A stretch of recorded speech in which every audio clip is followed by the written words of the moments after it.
Hi students, welcome to Learning for All.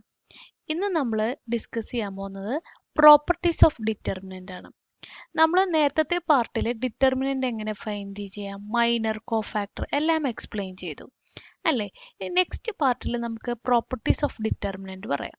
വളരെ important ആയിട്ടുള്ള ഒരു ടോപ്പിക്കാണ്, കാരണം 4 to 6 മാർക്സ് ഇതിൽ നിന്ന് വരും.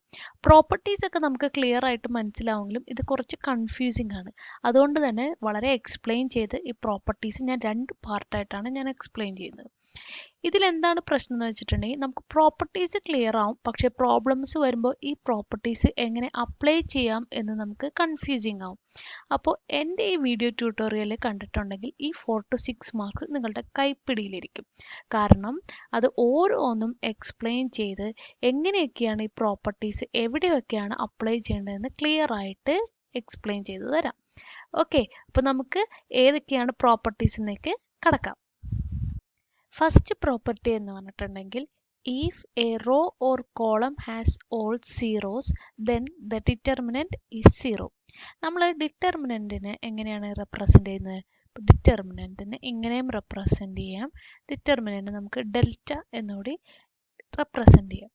അപ്പോൾ ഡെൽറ്റ എ അല്ലെങ്കിൽ ഡിറ്റർമിനന്റ് എ എന്ന് പറഞ്ഞിട്ടുണ്ടെങ്കിൽ ഇപ്പം ഞാനൊരു മെട്രിക്സ് എക്സാമ്പിൾ ആയിട്ട് പറയാം. സേ 0 0 0 1 2 4 5 3 1. ഈ കണ്ടീഷൻ സാറ്റിസ്ഫൈ ചെയ്തു. അതായത് if a row or column, ഏതെങ്കിലും ഒരു റോയോ കോളമോ എല്ലാ എലമെന്റും 0 ആണെങ്കിൽ അതിൻ്റെ ഡിറ്റർമിനന്റ് എന്ന് പറയുന്നത് 0 ആയിരിക്കും. ഇപ്പം നമ്മൾ ലെറ്റ്സ് അസ്യൂം ദിസ് മെട്രിക്സ് അല്ലേ. ഫസ്റ്റ് റോയിലെ എല്ലാ എലമെന്റും എന്താണ്? 0 ആണ്. അപ്പോൾ ഇതിൻ്റെ ഡിറ്റർമിനന്റ് എന്ന് പറയുന്നത് നമ്മൾ കാൽക്കുലേറ്റ് ചെയ്യേണ്ട ആവശ്യമില്ല. ആൻസർ ഇസ് 0 ആണ്. ഇത് റോ 0 ആയതാണ്. റോയും കോളവും 0 ആവണമെന്നില്ല. ഏതെങ്കിലും റോയോ കോളമോ 0 ആയിട്ടുണ്ടെങ്കിൽ എല്ലാ എലമെന്റ്സും, ഒരെലമെന്റ് അല്ല, എല്ലാ എലമെന്റും 0 ആയിട്ടുണ്ടെങ്കിൽ അതിൻ്റെ ഡിറ്റർമിനന്റ് എന്ന് പറയുന്നത് 0 ആയിരിക്കും. ഒന്നുകൂടി ഞാൻ ഈ കണ്ടീഷൻ ക്ലിയർ ആക്കി തരാം. ഏതെങ്കിലും ഒരു റോയോ ഒരു കോളത്തിലെയോ എല്ലാ എലമെന്റും 0 ആവണം. ഫോർ എക്സാമ്പിൾ ഇങ്ങനെ ഒരു മെട്രിക്സ് ആണെന്ന് നോക്കുക. 0 3 1 2 4 5 1 3 1. ഇത് ഒരിക്കലും 0 ആയിരിക്കില്ല, കാരണം ഒരു എലമെന്റ് മാത്രമാണ് 0 ആയിട്ടുള്ളത്. അപ്പോൾ നമ്മുടെ കണ്ടീഷൻ എന്ന് പറഞ്ഞിട്ടുണ്ടെങ്കിൽ ഒന്നില്ലെങ്കിൽ റോയിലെ എല്ലാ എലമെന്റും 0 ആവണം, അതല്ലെങ്കിൽ കോളം. ഇപ്പം ഇങ്ങനെയാണ് 0 0 0 1 2 3 4 5 6.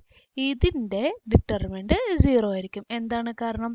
കോളത്തിലെ എല്ലാ എലമെന്റും 0 ആണെന്ന്. ഫസ്റ്റ് പ്രോപ്പർട്ടി ക്ലിയർ ആയില്ലേ?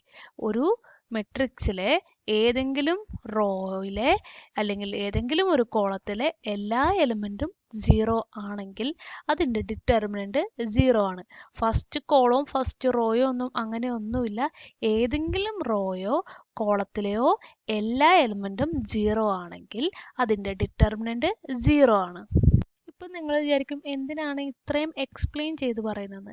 ഞാൻ എൻ്റെ വീഡിയോ ട്യൂട്ടോറിയൽ എല്ലാ കുട്ടികൾക്കും വേണ്ടിയിട്ടാണ്, എല്ലാവർക്കും ഈസി ആയിട്ട് മനസ്സിലാക്കാൻ വേണ്ടിയിട്ടാണ്. അതുകൊണ്ടാണ് വീണ്ടും വീണ്ടും എക്സ്പ്ലെയിൻ ചെയ്യുന്നതും എല്ലാ കണ്ടീഷൻസും പറയുന്നതും.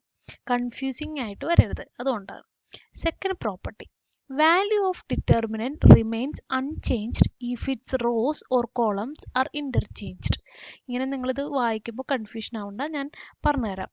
അതായത് ഒരു ഡിറ്റർമിനന്റിൻ്റെ, ഒരു ഡിറ്റർമിനന്റ് ഞാൻ പറഞ്ഞു, ഡിറ്റർമിനന്റ് എ, ഇതിൻ്റെ വാല്യൂ എന്ന് പറഞ്ഞിട്ടുണ്ടെങ്കിൽ ഡെൽറ്റ ആണെങ്കിൽ ഇതിൻ്റെ ട്രാൻസ്പോസ് കാണുന്നത് എങ്ങനെയാണെന്ന് നമ്മൾ മെട്രിക്സിൽ പഠിച്ചു.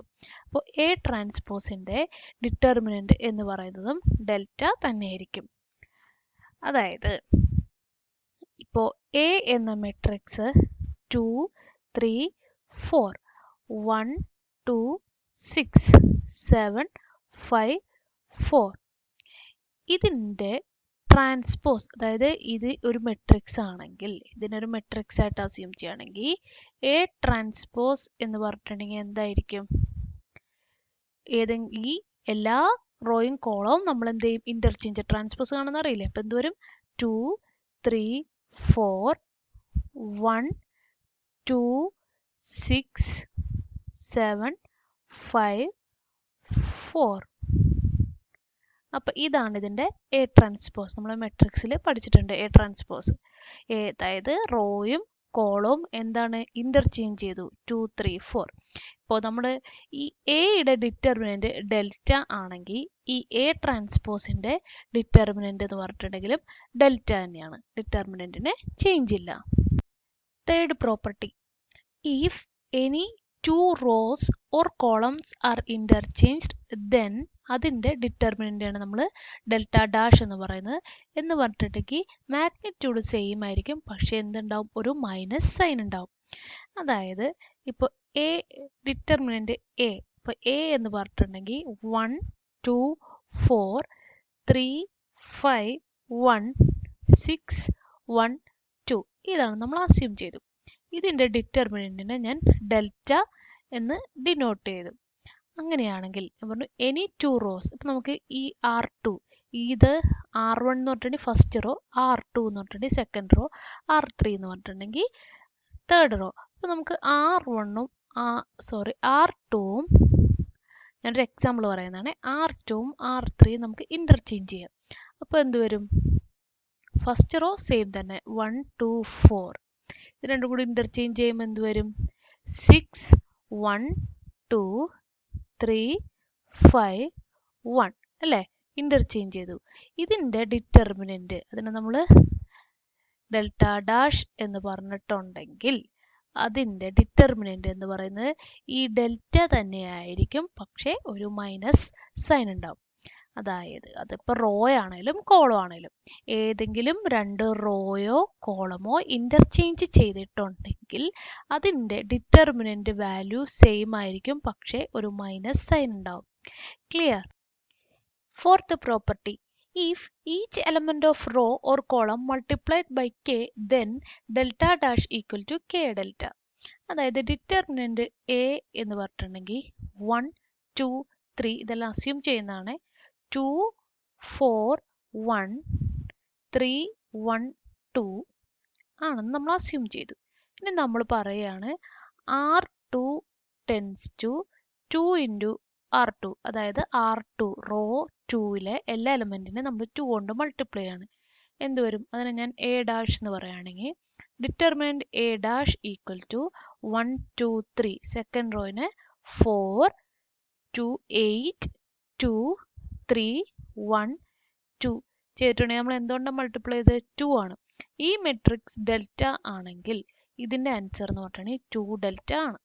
ഇനി ഞാൻ വീണ്ടും പറയുകയാണ്, ഇതിൽ നമ്മൾ R1നെ ഞാൻ ഒരു 2 R1 ആക്കിയെങ്കിൽ എന്ത് വരും, A double dash equal to 2, 4, 6, 4, 8, 2, 3, 1, 2 എന്ന് പറഞ്ഞിട്ടുണ്ടെങ്കിൽ വീണ്ടും എന്ത് ചെയ്യണം, 2 ഇൻറ്റു ഓൾറെഡി ഇവിടെ 2 കൊണ്ട് മൾട്ടിപ്ലൈ ചെയ്തിട്ടുണ്ട് 2 ഡെൽറ്റ. ഇതാണ് ഈ പറഞ്ഞതുകൊണ്ട് എക്സ്പ്ലെയിൻ ചെയ്യുന്നത്. അതായത് ഏതെങ്കിലും റോയെയോ കോളത്തിനെയോ കെ എന്ന scalar, K not equal to 0 ഏതെങ്കിലും എലമെന്റ് കൊണ്ട് മൾട്ടിപ്ലൈ ചെയ്തിട്ടുണ്ടെങ്കിൽ അതിൻ്റെ ആൻസർ ആ ഡിറ്റർമിനന്റ് എന്ന് പറഞ്ഞിട്ടുണ്ടെങ്കിൽ ആ സ്കേലാർ ഇൻറ്റു ഡിറ്റർമിനന്റ് ആയിരിക്കും. ഈ കെയുടെ വാല്യൂ എന്ത് വേണമെങ്കിലും ആവാം, ചിലപ്പോൾ ഹാഫ് ആവാം, അല്ലെങ്കിൽ -2 ആവാം, എന്താവാം, നോട്ട് ഈക്വൽ ടു 0 എന്നുള്ള കണ്ടീഷൻ മാത്രം സാറ്റിസ്ഫൈ ചെയ്താൽ മതി. അപ്പോൾ ഈ വീഡിയോയിൽ ഞാൻ 4 പ്രോപ്പർട്ടി പറഞ്ഞു. ഇനി 3 പ്രോപ്പർട്ടി കൂടെ ഉണ്ട്. എല്ലാം ഒരു വീഡിയോയിൽ തന്നെ ഇൻക്ലൂഡ് ചെയ്തിട്ടുണ്ടെങ്കിൽ ചിലപ്പോൾ കൺഫ്യൂസിങ് ആവും, ചിലപ്പോൾ ബോറിങ്ങും ആവും. അതുകൊണ്ടാണ് ഞാൻ 2 പാർട്ടായിട്ട് ചെയ്തത്. ഡിറ്റർമിനൻറ്റിൽ ഏറ്റവും ഇമ്പോർട്ടൻ്റ് ആയിട്ടുള്ള ഒരു കാര്യമാണ് അതിൻ്റെ പ്രോപ്പർട്ടീസ് എന്ന് പറഞ്ഞിട്ടുണ്ടെങ്കിൽ. ഈ പ്രോപ്പർട്ടീസ് വെച്ചിട്ടാണ് മോസ്റ്റ് ഓഫ് ദ പ്രോബ്ലംസും വരുന്നത്. ഒരു 4 to 6 മാർക്സ് നമുക്ക് ഇതിൽ നിന്ന് തന്നെ സ്കോർ ചെയ്യാൻ പറ്റും. അതുകൊണ്ട് സമയമെടുത്ത് ഞാൻ ഡിഫറെൻറ്റ് പാർട്ടാക്കിയിട്ടാണ് പ്രോപ്പർട്ടീസ് എക്സ്പ്ലെയിൻ ചെയ്യുന്നത്. അതുകൂടാതെ തേർഡ് പാർട്ടിലായിരിക്കും ഞാൻ കുറച്ച് പ്രോബ്ലംസ്, ആ പ്രോബ്ലംസ് എല്ലാം ക്വസ്റ്റ്യൻ പേപ്പറിൽ നിന്നുള്ള പ്രോബ്ലംസും ആയിരിക്കും. അങ്ങനെ ചെയ്തിട്ടുണ്ടെങ്കിൽ ഇതിൽ നിന്നുള്ള ഫുൾ മാർക്സ് നിങ്ങൾക്ക് സ്കോർ ചെയ്യാൻ പറ്റും. അപ്പോൾ എൻ്റെ ഈ വീഡിയോ ഇഷ്ടപ്പെട്ടിട്ടുണ്ടെങ്കിൽ ചാനൽ സബ്സ്ക്രൈബ് ചെയ്യാൻ മറക്കരുത്. നിങ്ങളുടെ ഫ്രണ്ട്സിനൊക്കെ ഷെയർ ചെയ്യണം, ലൈക്ക് ചെയ്യാനും മറക്കരുത്. Thank you.